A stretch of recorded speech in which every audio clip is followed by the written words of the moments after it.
ચૈતર વસાવાને 7 વર્ષની સજા ફટકારવામાં આવી છે અને ચૈતર વસાવા હાલ જેલની અંદર બંધ છે, પરંતુ એમને લઈને આદિવાસી વિસ્તારોની અંદર એમને આજે સજા મળી છે એને લઈને ખૂબ આક્રોશ જોવા મળી રહ્યો છે। સાથે જ આમ આદમી પાર્ટીના જે આગેવાનો છે એ પણ ચૈતર વસાવા માટે મેદાને આવ્યા છે, પરંતુ જોવાની વાત એ છે કે ન માત્ર આમ આદમી પાર્ટીના પરંતુ કોંગ્રેસના જે આદિવાસી નેતાઓ છે, રાજકીય પક્ષો સાથે જોડાયેલા જે આગેવાનો છે એ પણ ચૈતર વસાવાના સમર્થનમાં હવે આવ્યા છે।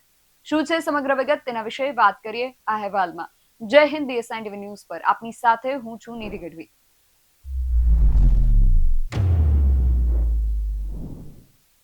2 જુલાઈ ને ગુરુવારના રોજ ચૈતર વસાવાના સમર્થનમાં એમના જ મત વિસ્તાર દેડિયાપાડાની અંદર એક વિશાળ જન સમર્થન સભા યોજાનાર છે અને આ સભાને ન માત્ર આમ આદમી પાર્ટી કે ચૈતર વસાવાના સમર્થકો ટેકો જાહેર કરી રહ્યા છે, પરંતુ કોંગ્રેસના જે ધારાસભ્ય છે આનંદ પટેલ એમના દ્વારા પણ આજે સભા યોજાનાર છે એને ટેકો જાહેર કરવામાં આવ્યો છે।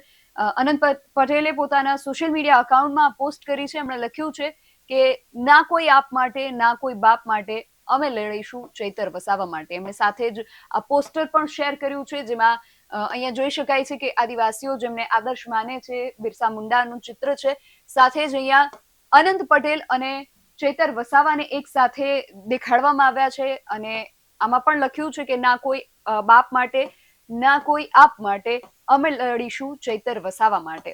એમના દ્વારા આ પોસ્ટર જાહેર કરવામાં આવ્યું છે, સાથે જ એમણે લખ્યું છે જય જોહાર, જય આદિવાસી, ચાલો દેડિયાપાડા, ચાલો દેડિયાપાડા। ધારાસભ્ય ચૈતર વસાવાના સમર્થનમાં જન સમર્થન સભા 2 જુલાઈ 2026ના ગુરુવારે સવારે 11 કલાકે દેડિયાપાડાના પીઠા ગ્રાઉન્ડમાં આજે સભા છે યોજાનાર છે અને એના સમર્થનમાં હવે ન માત્ર આમ આદમી પાર્ટી કે ચૈતર વસાવાના સમર્થકો, પરંતુ કોંગ્રેસના ધારાસભ્ય પણ આમ તો અવારનવાર ચૈતર વસાવા અને અનંત પટેલ આદિવાસીઓના જે મુદ્દાઓ હોય છે એને લઈને એક સાથે લડત આપતા ઘણીવાર જોવા મળ્યા છે અને જ્યારે ચૈતર વસાવા અત્યારે મુશ્કેલીમાં મુકાયા છે ત્યારે અનંત પટેલ એમના સમર્થનમાં આવ્યા છે।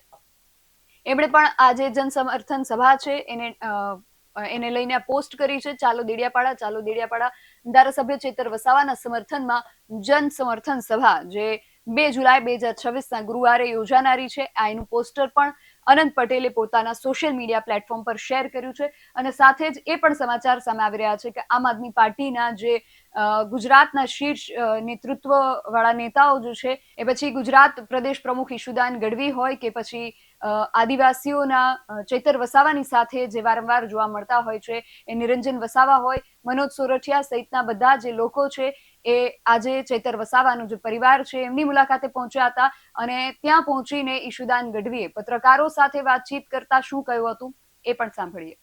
આદિવાસી સમાજના હીરો, આદિવાસી સમાજના રતન અને અંબાજીથી ઉમરગામ સુધી આદિવાસી સમાજને જાગૃત કરીને એનો અવાજ બનનાર ચૈતરભાઈ વસાવા અને એમના પરિવાર અને આદિવાસી આગેવાનોને ભાજપે ખોટી રીતે જેલમાં નાખી દીધા છે, જેના પડઘા ખૂબ આદિવાસી સમાજમાં પડ્યા છે। તમે જુઓ, ભાજપ છે એવું કહેતું હતું કે ભાઈ સૌનો સાથ, સૌનો વિકાસ, પરંતુ હવે ભાજપને ખબર પડી ગઈ કે વિકાસના નામે એ લોકોએ કશું કર્યું નથી, ખાસ કરીને આદિવાસી વિસ્તારમાં। અને ચૈતરભાઈ વસાવાએ જ્યારે મનરેગા કૌભાંડ હોય, 2,500 કરોડનું જળના જંગલનું હોય, જળ જંગલ જમીનના મુદ્દા હોય, ઘર સે ઘર ને નળની યોજના હોય, આ બધામાં કૌભાંડો બહાર આવ્યા, ચૈતરભાઈ બહાર લાવ્યા, આદિવાસી સમાજને જાગૃત કર્યું, ત્યારે ભાજપ નિમ્ન કક્ષાની હલકી રાજનીતિ ઉપર ઉતરી આવ્યું છે। અને કેટલી હદે હલકી રાજનીતિ ઉપર? ચૈતરભાઈને કેસમાં જેલમાં નાખે છે, એક 15 દિવસના બાળકને માતા સાથે જેલમાં રાખવું, આવું અંગ્રેજોની પણ તાકાત નથી આ ભાજપના રાજમાં થયું અને સંપૂર્ણપણે ભાજપે કરાવડાવ્યું છે।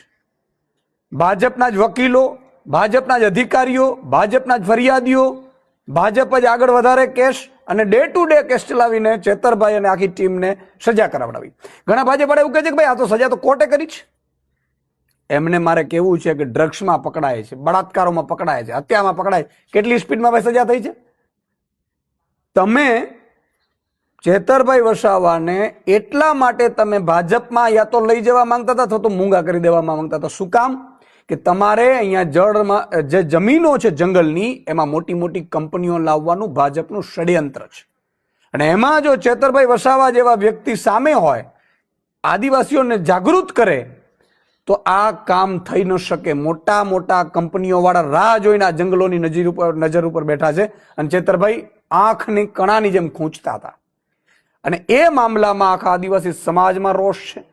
કેટલાય આદિવાસી સમાજના આગેવાનો અત્યારે અમારી સાથે સંપર્કમાં છે. અને એટલે જ આવતીકાલે ડેડિયાપાડામાં એક આદિવાસી સમાજનું મોટું સંગઠન, બધા સંગઠનો સાથે એક મોટું સંમેલન મળી રહ્યું છે, જેમાં ગુજરાત, મધ્યપ્રદેશ, રાજસ્થાન, મહારાષ્ટ્ર આમાંથી પણ આગેવાનો આવવાના છે. અને અમારા પણ આમ આદમી પાર્ટી, કારણ કે ચેતરભાઈ અમારા પરિવારના સભ્ય છે આમ આદમી પાર્ટીના. ચેતરભાઈ વસાવા ધારાસભ્ય છે, ભાજપ એને ધારાસભ્ય પદેથી હટાવવા માંગી રહ્યું છે, પણ એ ભાજપ ભૂલ કરી રહ્યું છે. ચેતરભાઈ વસાવા ધારાસભ્ય છે અને રહેશે. અમે ઉપલી કોર્ટમાં પણ આજે હાઈકોર્ટમાં ગયા છીએ અને મને પૂરો વિશ્વાસ છે ન્યાયતંત્ર ઉપર એનું પરિણામ આવશે. અને આવતીકાલનો જે કાર્યક્રમ છે એમાં મને લાગે છે 1 લાખથી વધુ આદિવાસી યુવાનો, બહેનો, માતાઓ, દીકરીઓ ચેતરભાઈના સમર્થનમાં ભેગા થવાના છે ડેડિયાપાડામાં. આમ આદમી પાર્ટીના પણ અમારા તમારા પ્રદેશ શીર્ષ નેતૃત્વ માનનીય મનોજભાઈ, માનનીય ગોપાલભાઈ સહિતની આખી ટીમો હશે, નિરંજનભાઈ, અમારી એની ટીમો બધી હશે. અને અમે આશા રાખીએ છીએ, બધાને આહ્વાન કરીએ છીએ કે આ ચેતરભાઈ વસાવા એકલા જેલમાં નથી ગયા. જો ચેતરભાઈને જેલમાં નાખવામાં ભાજપ સફળ રહ્યું અને પાછળથી જો આપણે એક ન થઈ શક્યા, તો આ લોકો વારંવાર જે આદિવાસી સમાજનું યુવાન, માતા, બેન, દીકરીઓ અવાજ ઉઠાવશે ભાજપની સામે, એને ફરીથી ખોટા કેસમાં જેલમાં નખાવી અને આદિવાસી સમાજનો અવાજ કાયમી માટે બંધ કરી દેશે. અને એટલા માટે હું સૌને અપીલ કરું છું કે આવતીકાલે ડેડિયાપાડામાં જે સમાજનું સંમેલન છે એમાં આપ સૌ બધા પધારો. બધા આગેવાનો પણ આવવાના છે, વિવિધ પાર્ટી, રાજકીય પાર્ટીના આગેવાનો પણ આવવાના છે. હું એમને પણ આવકારું છું, કારણ કે આ સમાજ એવો છે, ભાજપ ભૂલ ખાઈ ગયું છે. અંગ્રેજોની સામે જો નથી ઝૂક્યું, એ આદિવાસી સમાજને જો ભાજપ કઠપૂતળી બનાવવા માંગતું હોય, ભાજપ દબાવવા માંગતું હોય, ભાજપ ડરાવવા માંગતું હોય, તો આ આદિવાસી સમાજ ક્યારે ડરશે નહીં, ઝૂકશે નહીં. અને તમામ હું ભાજપના આદિવાસીના ધારાસભ્યો, સાંસદોને કહેવા માંગુ છું કે તમારા પાસે પણ છેલ્લો મોકો છે. ચેતરભાઈ વસાવા જેવા આદિવાસી રતનને ભાજપે કચડી નાખવાની કોશિશ કરી છે. એના સમર્થનમાં તમે પણ ભાજપ છોડીને, ધારાસભ્ય, સાંસદ પદ છોડીને ચેતરભાઈના સમર્થનમાં આવતીકાલની રેલીમાં જોડાઓ અને ચેતરભાઈના સમર્થનમાં તમે ભાજપને છોડો એવું આહ્વાન પણ કરું છું. સાહેબ, સાંસદ મનસુખભાઈ વસાવાએ હમણાં જાહેર કીધું છે કે ચૈતરભાઈ વસાવાની જેલ થઈ છે એની પાછળ મારો કોઈ હાથ નથી, સરકારનો કોઈ હાથ નથી કે પાર્ટીનો કોઈ હાથ નથી. જો સાબિત કરી બતાવે તો હું જાહેર જીવન છોડી દઈશ. માનનીય સાંસદ શ્રી મનસુખભાઈ વસાવાને હું કહેવા માંગુ છું કે આદિવાસી સમાજે તમને 35 વર્ષથી લગભગ સાંસદ બનાવ્યા છે. કેટલાય આદિવાસી લીડરોને મંત્રી બનાવ્યા છે. હજી પણ કેટલાય મંત્રીઓ છે. કોઈએ પણ આદિવાસી સમાજની ચિંતા કરી છે? માત્ર આદિવાસી સમાજને ભાજપના નેતાઓ, આદિવાસી આગેવાનો માત્ર વોટ બેંક તરીકે ઉપયોગ કર્યો છે. ચેતરભાઈ વસાવા આદિવાસી સમાજના 2,500 કરોડનું કૌભાંડ બહાર પાડ્યું, તો મનસુખ વસાવા ક્યાં હતા ભાઈ? એ કેમ બહાર ન પાડી શક્યા? આદિવાસી સમાજની જે હજારો કરોડની જે ગ્રાન્ટો આવે છે, ગ્રાન્ટો ખાઈ જાય છે. નરેન્દ્ર મોદીના કાર્યક્રમોમાં ગ્રાન્ટો વપરાય છે, ત્યારે મનસુખભાઈ વસાવા કેમ ભાઈ મૌન છે? મનસુખભાઈ વસાવાને કહેવા માંગુ છું, જો તમે આદિવાસી સમાજના ચેતરભાઈ વસાવાના સમર્થનમાં તમે આપો રાજીનામું ભાઈ. આદિવાસી સમાજ તમને આવકારશે, સ્વીકારશે.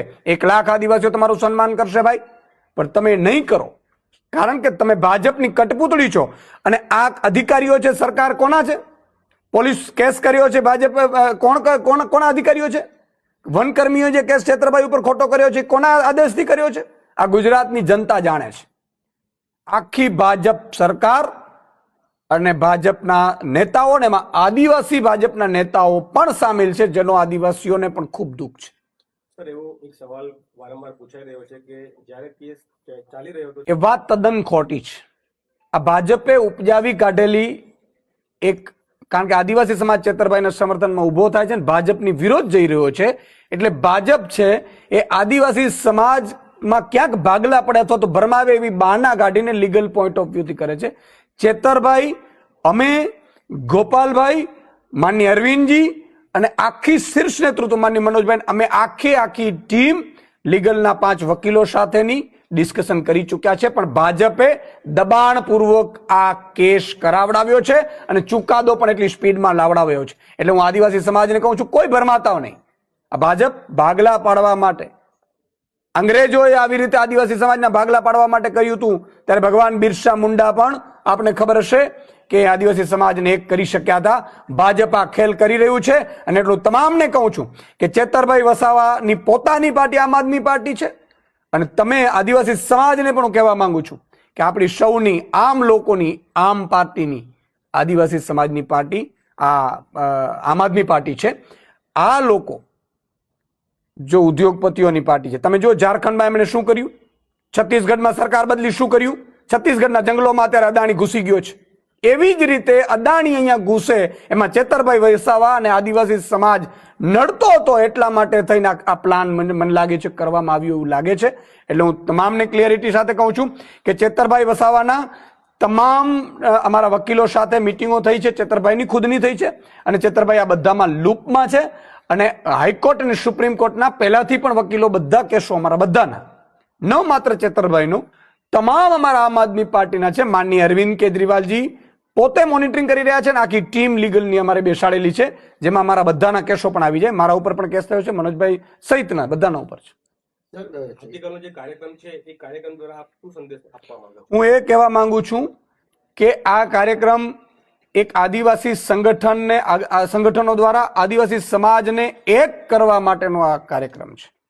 આ કાર્યક્રમમાં ભાજપે જે તાનાશાહી કરી છે ને એક આદિવાસી સમાજના રતનને ખોટી રીતે જેલમાં પૂર્યો છે. જો આપણે ઘરમાં પુરાઈ રહેશું તો કાલે આપણા જળ, જંગલ, જમીનના મુદ્દા ઉઠાવનાર કોઈ નહીં હોય. આદિવાસી સમાજને જાગૃત કરનાર કોઈ બચશે નહીં. એટલા માટે હું કહેવા માંગુ છું, તમામ લોકો મોટી સંખ્યામાં આવતીકાલે પધારે. અમે પણ આમ આદમી પાર્ટી, કારણ કે અમારા પરિવારના સભ્ય છે ચેતરભાઈ, અમે બધા હાજર રહેવાના છીએ અને ડેડિયાપાડાથી મેસેજ આપવા માંગીએ છીએ માનનીય નરેન્દ્ર મોદી શ્રીને, માનનીય અમિતભાઈ શાહને, માનનીય મુખ્યમંત્રી શ્રીને કે તમે ગમે તેટલો આદિવાસીઓ ઉપર અત્યાચાર કરી લો, આદિવાસી ડરવાનો નથી, આદિવાસી ઝૂકવાનો નથી. ચૈતરભાઈને 7 વર્ષની જેલની સજા થઈ છે, અત્યારે તેઓ ધારાસભ્ય તરીકે રહેતા નથી, તો તમે હાઈકોર્ટમાં જશો તો આ અંગે તમે કઈ કાર્યવાહી શરૂ કરી છે, શું કરી છે? અમને પૂરો વિશ્વાસ છે કે ઉપલી અદાલતમાંથી અમને સ્ટે મળશે ને ચેતરભાઈ ધારાસભ્ય ચાલુ રહેશે. અને ખાસ કરીને પેલી 15 દિવસની જે નાની બાળકી છે અને એમના પત્ની છે અને બીજી મહિલાઓ પણ છે, તો એમને છોડાવવા માટે કે એમને ન્યાય માટે આપણે શું કોર્ટમાં? બિલકુલ, અમે તમામ જે લોકો છે, ન માત્ર ચેતરભાઈ, જે ચેતરભાઈના સાથે જેટલા પણ એમને સજા થઈ છે, એ બધાના કેસ આમ આદમી પાર્ટી લડવાની છે. અને મને દુઃખ છે, અમને બધાને દુઃખ છે, આખા ગુજરાતને દુઃખ છે. આખું ગુજરાત અત્યારે ચિંતિત છે કે 15 દિવસની બાળકી છે છતાંય ભાજપે એમને જેલમાં નખાવડાવ્યા છે. આવું જો ભાજપ ડ્રગ્સ પેડલરોને, ડ્રગ્સ વેચનારાઓને, બુટલેગરોએ પોલીસ ઉપર ગાડીઓ ચડાવીને હત્યાઓ કરી છે, બળાત્કારીઓને, હત્યારાઓને જો પૂરત, તો કદાચ ગુજરાત આટલું ગુસ્સે ન હોત ભાજપથી. પણ આમનું કોઈ જ વાંક નથી, એમનું વાંક પણ નથી, એ ગુનેગાર પણ નથી ને. એક તો બેન પ્રેગ્નેન્ટ છે, એક બેનને 15 દિવસનું બાળક છે, એ બાળક પણ જેલમાં રડી રહ્યું છે, છતાંય આ ભાજપને સહેજ પણ શરમ નથી, ભાજપને સહેજ પણ દયા નથી આવતી. એનો બદલો આગામી સમયમાં ગુજરાતની જનતા લેશે. સાંસદ મનસુખભાઈ એવું કહે છે કે બેન જેલમાં છે તો એમને છોડાવવા માટે હજુ સુધી કોઈ પ્રયત્ન કર્યો નથી. એમણે તો એવું પણ કીધું કે ચૈતર વસાવા જેલમાં રહે તો સારું. આમ આદમી પાર્ટી એવું ઈચ્છે છે કે જેથી કરીને બાકીના હોદ્દેદારો પોતાનું રાજ કરી શકે. મનસુખભાઈ મને લાગે છે પોતાના બચાવના રસ્તા કાઢી રહ્યા છે, ગાંડા થઈ ગયા છે. આવી મનસુખભાઈએ આવી વાતોથી બચવું જોઈએ, કારણ કે સાંસદ છે પોતે અને સાંસદ તરીકેની વાતો કરવી જોઈએ. અને મનસુખભાઈને હું સલાહ આપીશ મારા નાના ભાઈ તરીકે કે આદિવાસી સમાજ અત્યારે પીડામાં છે. તમે ધારત તો તમારા કોઈ સગા સંબંધી જેલમાં નથી, 35 વર્ષમાં તમારા સગા સંબંધી જેલમાં હોય તો કયો કેમ ભાઈ તમને પોલીસ નથી પકડતી ભાઈ? તમારા ઉપર કેમ આરોપ નથી થતો ભાઈ? કેમ છેતરભાઈ ઉપર જ થાય છે? કરાવનાર કોણ છે એ સાબિતી થઈ ગઈ છે. તો આ સમગ્ર વિષયને લઈને તમારું શું માનવું છે? તમારું મત અમને કોમેન્ટ બોક્સમાં ચોક્કસથી જણાવજો. આવા જ વધુ અહેવાલો સાથે મળતા રહીશું.